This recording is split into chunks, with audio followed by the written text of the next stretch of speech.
Yang sekarang sedang kita lakukan itu adalah memprioritaskan tiga isu kami, yaitu yang pertama adanya pembangunan pemecah gelombang di titik-titik tertentu yang membutuhkan. Yang kedua itu perlindungan aset nelayan berupa apa saja, alat tangkap dan lain-lain. Yang ketiga itu adanya pinjaman dana tanpa bunga yang besar atau 0%.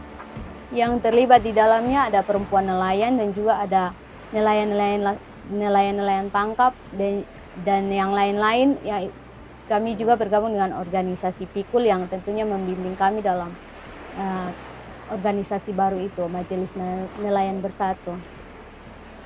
Mengingat dampak cuaca ekstrim saat ini tidak bisa diprediksi, karena itu kami berjuang supaya isu prioritas itu bisa tercapai. Karena kenapa kami minta adanya pembangunan pemecah gelombang di setiap titik? Karena belajar dari hal-hal yang terjadi di Kota Kupang ini, tempat parkir perahu itu sangat susah. Karena kebanyakan tempat perahu yang ada itu dipakai oleh perahu dari luar.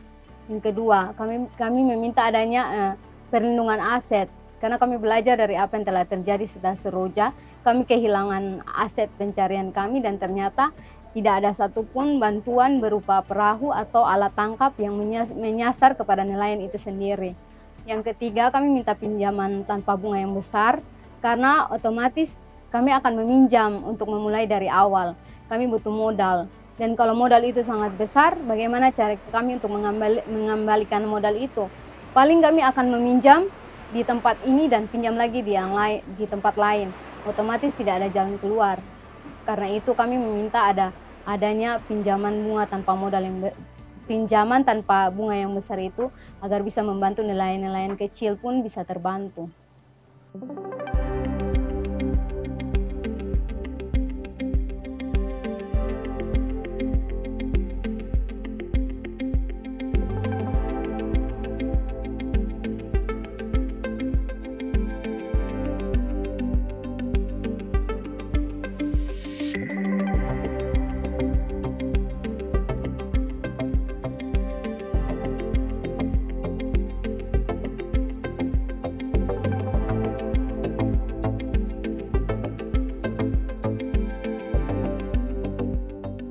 Salam. Saya mulai mengurus rumput laut biasanya mulai jam 8 pagi setelah antar anak sekolah, mengurus rumah tangga. Setelah itu baru turun ke laut, urus rumput laut. Kalau belum ada rumput laut, kembali aktivitas jualan di pinggir jalan.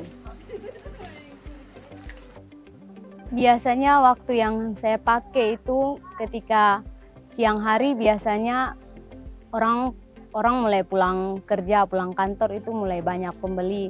Rumput laut, gurita itu saya masih stay di tempat jualan.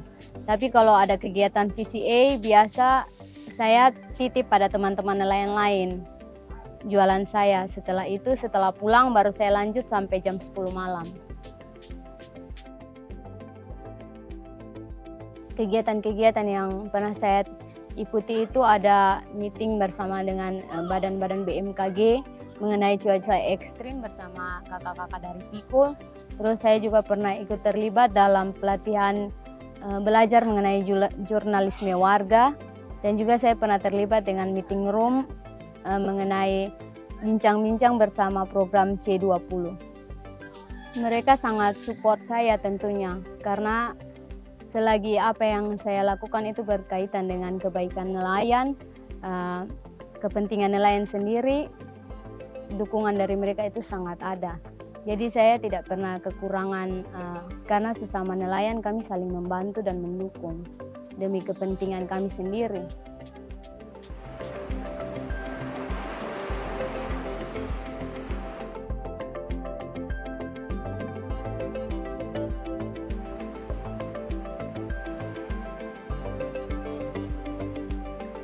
Kami tergabung dalam komunitas Majelis Nelayan Bersatu sejak tanggal 12 Mei 2022. 3 tuntutan yang paling mendesak itu menurut kami adanya pembangunan breakwater atau tempat parkir nelayan, supaya berikutnya nelayan tidak kesusahan lagi mematikan perahu.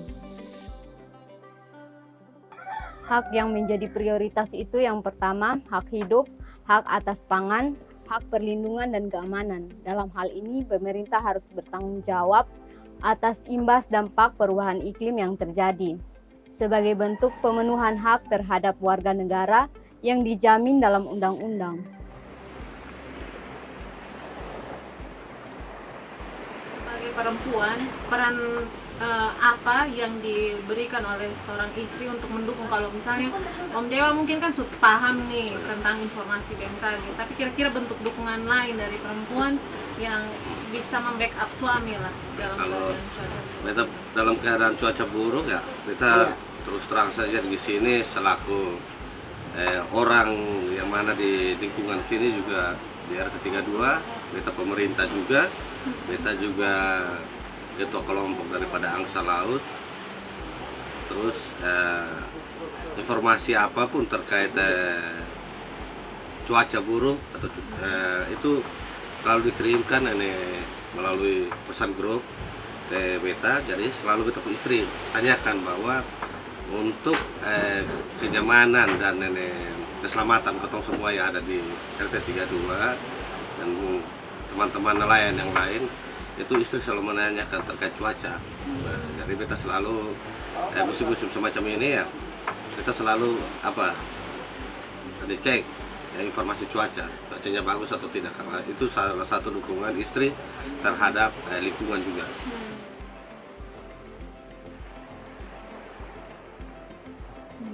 Di sini kami cuma memilih pohon waru supaya ketika dia tumbuh menjadi besar, pesisir kami tidak terlihat gersang, dan dia bisa jadi salah satu tempat berlindung ketika para nelayan menunggu air surut untuk mencari hasil. Bahkan bisa digunakan di bawah rindangan pohon waru ini, bisa ditaruh perahu yang mungkin ada kerusakan, bisa dilem.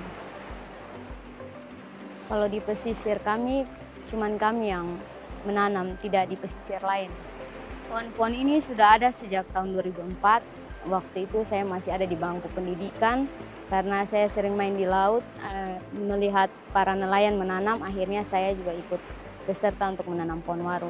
Kira-kira usianya sudah 19 tahun.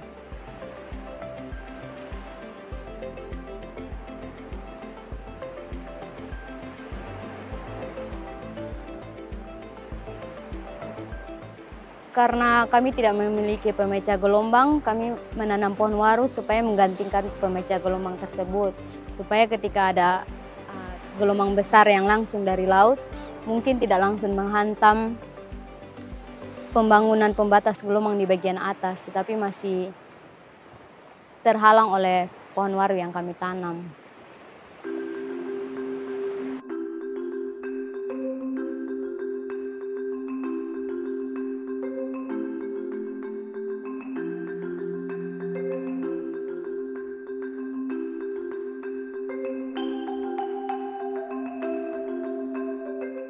Dampak dari tidak jadinya dibangun jogging track itu salah satunya pesisir masih bisa digunakan nelayan untuk menarik perahu ketika ada gelombang besar.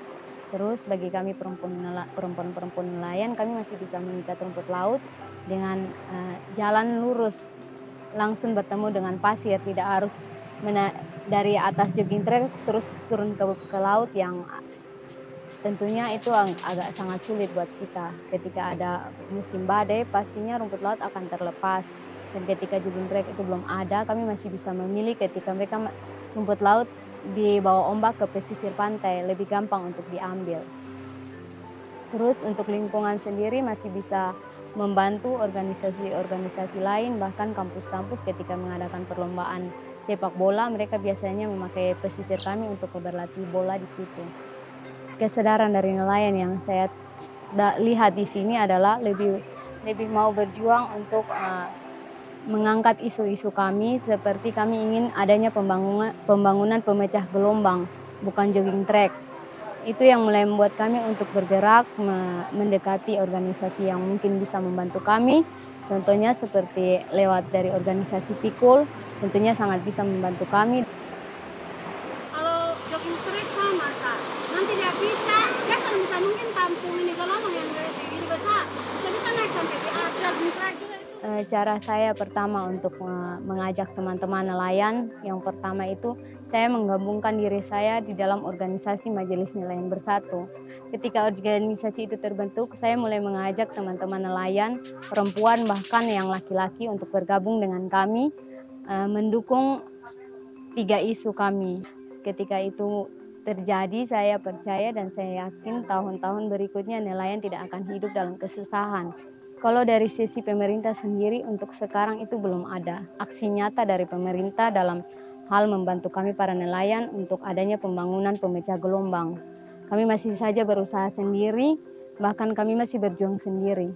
Karena itu saat ini kami sedang berjuang mengumpulkan semua nelayan untuk bisa bagaimana caranya membuat pemerintah sadar kalau kami nelayan itu butuh perhatian, bukan janji-janji palsu.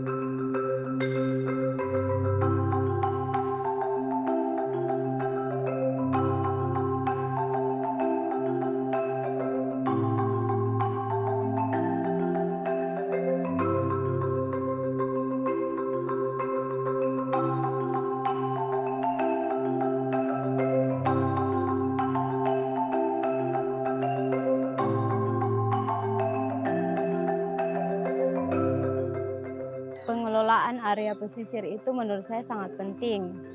Mungkin pesisir juga butuh pembangunan, tapi bukan pembangunan yang merugikan.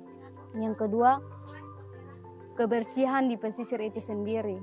Jadi setiap orang yang berkunjung seharusnya mereka lebih bisa menjaga kebersihan mereka.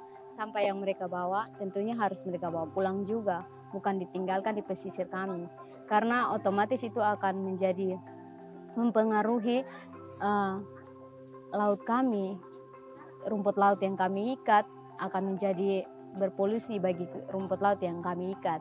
Karena itu saya merasa sangat-sangatlah penting ada perhatian dari masyarakat sendiri, terlebih itu pemerintahan juga. Pihak-pihak yang harus terlibat menurut saya itu bukan hanya nelayan itu sendiri, karena tentunya laut itu bukan milik nelayan, tapi milik semua orang. Yang paling harus terlibat di dalam perlindungan pesisir itu adalah pemerintah itu sendiri. Pemerintah tidak boleh memperhatikan di area daratan saja, tetapi dia harus melihat juga apa yang terjadi di bagian pesisir. pesan saya bagi kalian yang masih punya pesisir, tetap mencintai pesisir kalian, jaga pesisir kalian, jangan sampai pesisir kalian dijadikan kesepakatan untuk pembangunan yang merugikan kalian. Sekali lagi, kalian masih punya banyak cara untuk melindungi pesisir kalian. Bergabunglah dengan berbagai organisasi yang mencintai pesisir kalian, agar apapun yang terjadi di pesisir nanti, kalian bisa berjuang bersama.